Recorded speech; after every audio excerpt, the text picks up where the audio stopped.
What's up everyone, welcome to today's video where today I'll be doing a couple of small changes to my gaming PC. So basically, if you like this video, hit the subscribe button, hit the like button. If you've got any info or feedback you want to give me about this video, things I'm doing, just leave a comment down below, let me know what you think, and you know, I'll reply back. Something I've always wanted to do on the PC is get rid of this hard drive cage here. So basically in it I've got two SSDs, I've got my system SSD and a game SSD. I've then got a 3TB Western Digital Red just there. Autofocus, you can just see in there. Yep, obviously it's very dusty. It's blocking airflow from, well, one of the fans just on the front. Slight airflow, but it's not too drastic, but I still want it out the way just to create a big opening in the case and hopefully look better. Also today I'm going to be removing my Bluray rewriter. It's a nice little feature, I've always liked it, but you know yourselves, people just do not use discs anymore, so that's going to go. So today what I've got is the blanking plate for the 5¼ inch bay in the front. I've then got these two SSD mounting brackets which are for my case from Corsair, and to remove the 3½ inch hard drive I'm going to be putting it in a external enclosure. The one I've got is from CIT, it's just basically cheap enclosure, and we'll look at that later on. I've also got a longer cable for it, and I've got some of these command strips because I'm too sure whether it's going underneath the desk or on the side or wherever it's out of sight.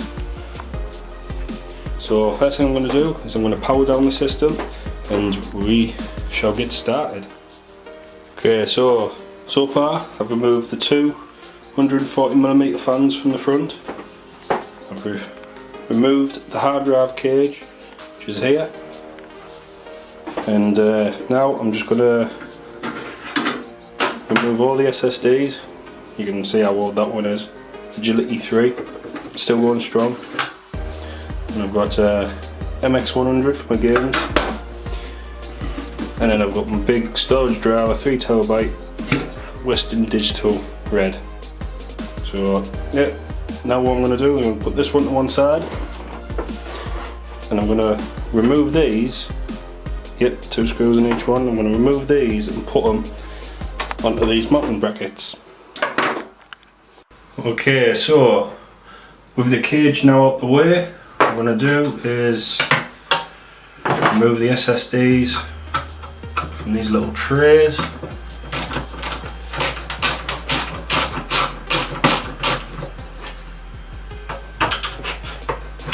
Like I say, my SSDs, they're not brand new, especially this one. I don't wear screws. But this OCZ one, it's not the fastest SSD by, I mean, today's standards, you're talking 550 read and write speeds. This one's about 220 read and write speeds.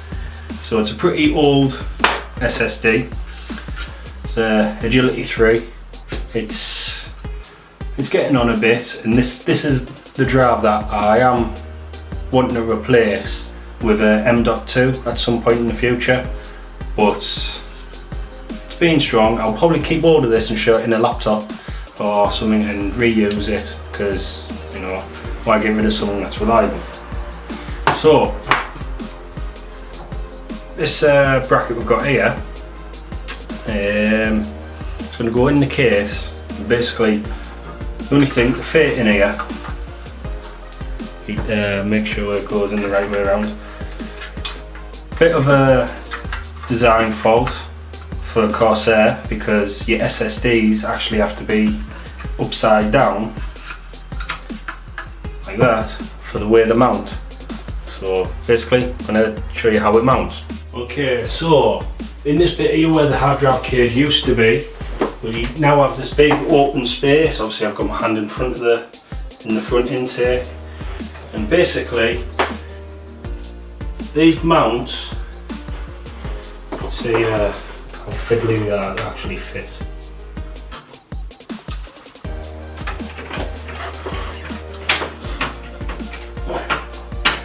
So there, and they just snap on. There. So I'm going to do the second one, and that's going to mount directly below it, and as you can see they're unsure, but it's upside down. The reason why it's upside down is because the cable is going to plug in this side of the SSD, and there's no room down here to have them the right way up.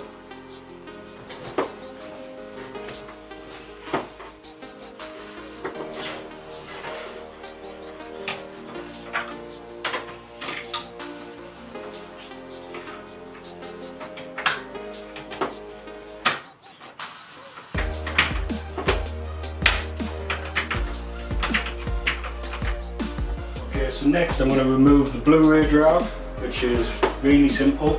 I'm just going to disconnect the SATA connector, power connector.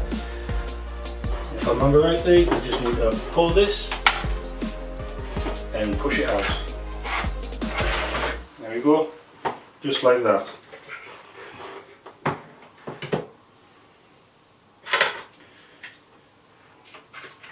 Push that back down flush. There. And then this just pops straight back in, and we've got a flush front again. So as you can see, a few more changes now in the case. I've decided to go with two AF120 airflow optimised quiet edition fans from Corsair on the front. Above that is going to be an SP120. And the reason for that is I'm going to be putting the radiator for my 1080 on the front as an intake. So it's drawing in colder air and hopefully might get a few degrees down on the temperatures. So I'm going to fit all of that now, put both the graphics cards in, the 980 and the 1080 back in, and I'll show you what it will look like when it's all done. Okay, so after a few issues here and there, I've got the system more or less back up. Now, to get the hybrid radiator front mounted, I've had to resort to a single 140 intake fan for the rest of the components in the case, and then 120 SP fans in push-pull. It was very tight getting the three 120 fans in here. It basically didn't fit. It didn't squeeze in. I would have had to snap plastic to get three fans in there and working. So I've decided to go with this option, and yeah, it's, you know, it's going to do a job. It's going to be bringing the cold air in for the graphics card, and then the only bonus with that is I've managed to upgrade the exhaust fan on the rear to a 140, which was originally on the front, and I've still got the SP120s in a pull configuration on the H100i for exhaust as well. So I'll give it a bit of a light dusting as well, just to get rid of some of the crap. So the other thing that I have done is the USB lead for the H100i that plugged into the pump, which is this one. It gives you control of the LED, Corsair logo, things like that. A few options, but since I control the fans through the motherboard, which I don't know if you can see just there, just next to the top of the RAM, I've got the water pump header and I've got a fan header running the two fans, so I don't actually need the USB control on the H100i. So I've resorted, well, I haven't resorted, I've actually plugged in the comms port on my power supply so I can read wattage temperatures. Obviously that's a feature that I can go back and obviously check on things, make sure I'm not overloading the power supply running these two graphics cards. So moving on, I'm going to put it back together, put the system back together. I'll switch it on, make sure it's up and running, and then the last job today is the external hard drive. Okay, so last job of the day.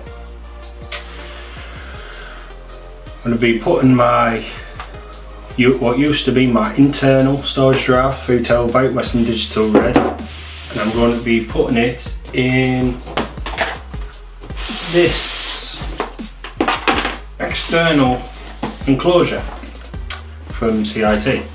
Now what I have noticed is supports 3.5-inch hard disk drive up to 2 TB. Before I started this video, I actually shot this drive into this enclosure when I seen that, and I was like, does it work? And I'm happy to say it works. It sees the full 3 TB in on my computer, so yeah.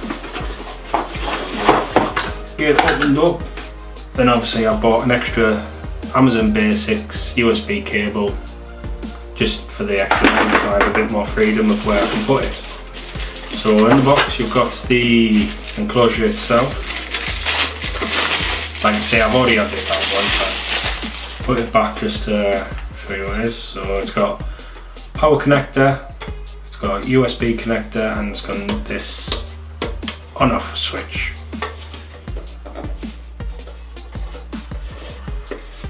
Now you open it, and it just slides out like that. So it seems like it's pretty straightforward. Ooh, there's a bit of a design fault in the red cable. Could be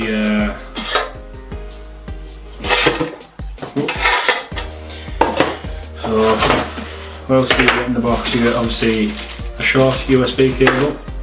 You get your power lead. You also get 2 little feet for it to stand on, and I'm guessing some anti-vibration pads which you put onto the hard drive itself. So,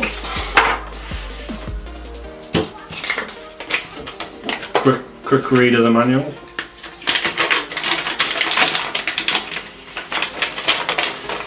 Yada yada yada, yada yada yada. Take out the PCB and chassis, install the hard disk into the chassis, use the screws, tighten the hard disk onto the chassis, put the chassis with the hard disk back into the box, tighten all screws, connect AC power to external case, turn on the on switch, connect the cable to USB port on computer. Okay, so very straightforward. You've got your screws in here.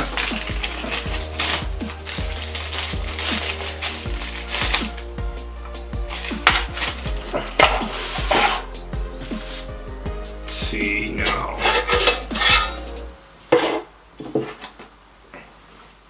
Pretty straightforward. Your PCB, slide it in and connect. Now, let's see what screws we get for this. And the little screws, obviously the hard drive ones, are the exterior. As you can see, there is already 2 in.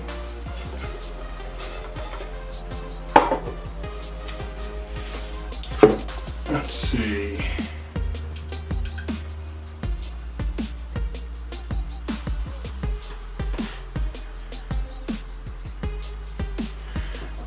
Screwdriver.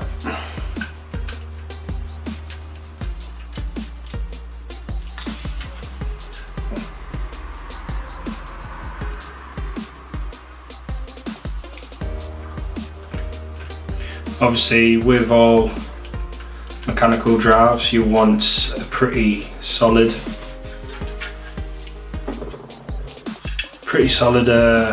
construction on any enclosure, just to give it that little bit more, so it doesn't bounce about.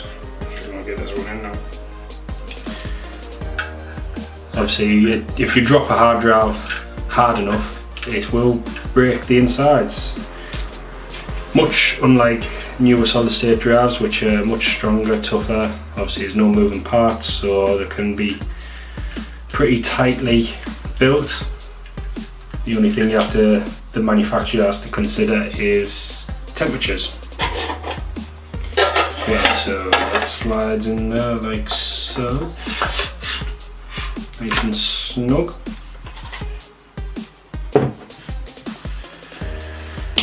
And I'm guessing that it's this short ones, is it? I'll just take out one of the other ones just to double check. I've got the wrong bit on. Right, let's find another bit. Just taking this screw off just to see which one I need to. Yeah, it's the little stubby ones.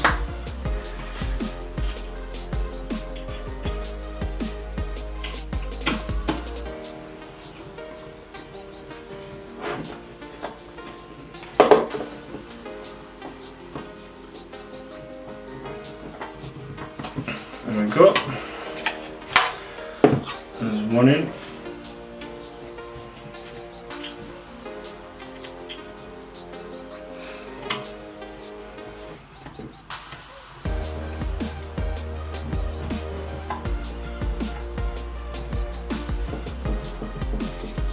Okay, so thank you for watching. As you can see, I've shut the hard drive just with my router, my NAS drive and my internet service provider router, and the computer's back up and running. Just put the tripod up with it. Yep, back up the speed, back up and running, and yeah, hopefully I've shaved a few degrees off my graphics card just inside. So if you like this video, hit the subscribe button. Leave the comments down below, and I'll see you guys in the next one. Cheers.